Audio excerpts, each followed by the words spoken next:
High everyone नमस्ते foreign beverage नेपालमा यहाँलाई धेरै धेरै स्वागत छ।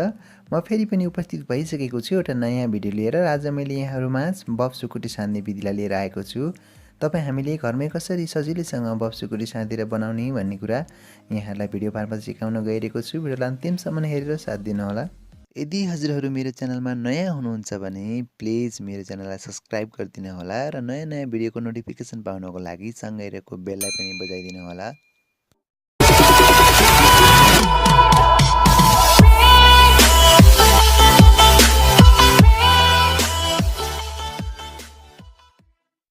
सर्वप्रथम बफ सुकुटी सान्नको लागि हामीले बोइल गरिएको बफलाई लामो लामो पिस गरेर काटेका छौँ। यसलाई चाहिँ हजुरहरूले यस्तै गरेर बोइल गरेर लिनु होला। बोइल गर्दा चाहिँ हजुरहरूले कुकरमा 2-3 सिटी लगाउनु भयो भने यो एकदमै राम्रोसँग पाक्छ। सुकुटी सान्नको लागि यसको साथमा हामीले प्याजलाई मसिनो गरेर काटेर लिएका छौँ।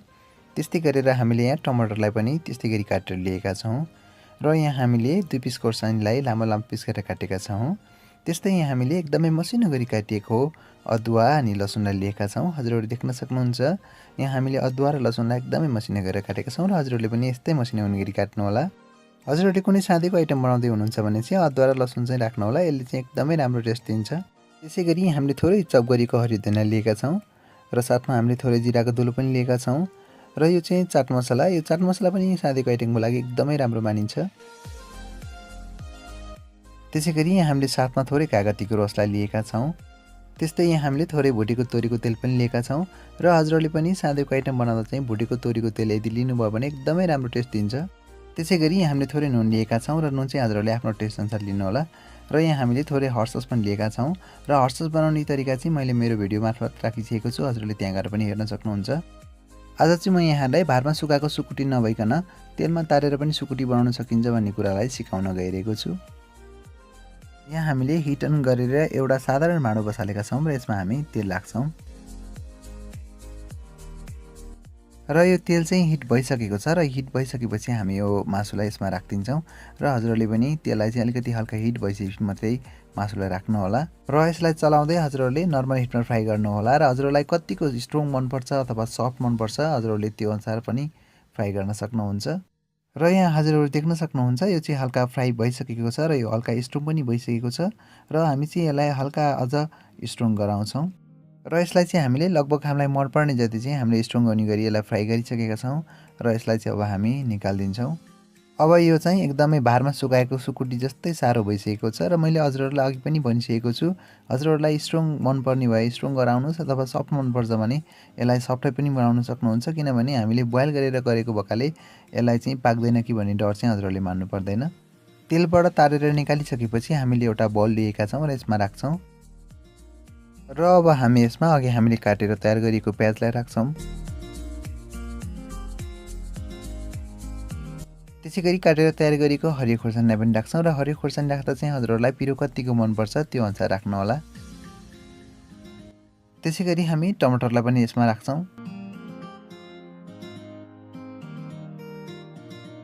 त्यस्तै हामी अब अदुवा र लसुनलाई पनि राख्छौँ र अदुवा र लसुन चाहिँ हामीले यहाँ हामीलाई जति मनपर्छ त्यति राखेका छौँ, हजुरले पनि त्यस्तै गर्नु होला। त्यसै गरी यसमा हामी थोरै धनिया पनि राख्छौँ। त्यसै गरी हामी यसमा थोरै नुन राख्छौँ र नुन चाहिँ हजुरहरूले आफ्नो टेस्ट अनुसार राख्नु होला।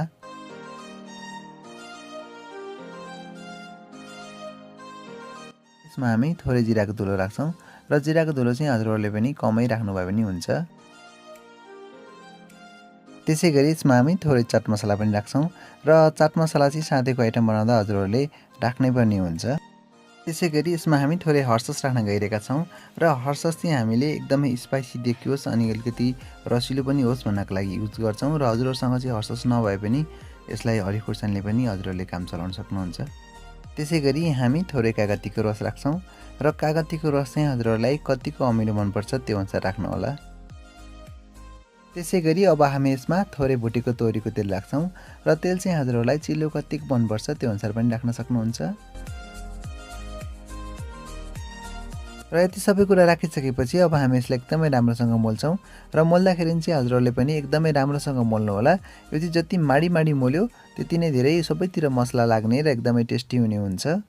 हेर्नुहोस् त यहाँ हामीले सुकुटी साँधेको तयार गरिसकेका छौँ र यो चाहिँ एकदमै स्पाइसी अनि एकदमै टेस्टी टक्क छ र यसरी हजुरहरूले पनि घरमै सुकुटी साँधेर खानुहोला र कस्तो हुन्छ हामीलाई कमेन्ट बक्समा आएर कमेन्ट पनि गरिदिनु होला र तयार भइसकेको सुकुटी साँधेकोलाई हामी एउटा प्लेटमा राख्छौँ र यसरी हामीले सुकुटी साँधेको तयार गर्छौँ। हजुरहरूलाई हाम्रो सुकुटी सान्ने तरिका कस्तो लाग्यो? यदि मन पर्यो भने हाम्रो भिडियोलाई लाइक गरिदिनु होला र अहिलेसम्म पनि हाम्रो च्यानललाई सब्सक्राइब गर्नुभएको छैन भने प्लिज हाम्रो च्यानललाई सब्सक्राइब गरेर सहयोग गरिदिनु होला। अहिलेसम्म हामीलाई हेरेर साथ दिनुभयो यहाँलाई धेरै धेरै धन्यवाद। फेरि भेट्ने बाचाका साथ अहिले बिदा हुन चाहन्छु। यहाँहरूको दिन शुभ बितोस्। जय नेपाल।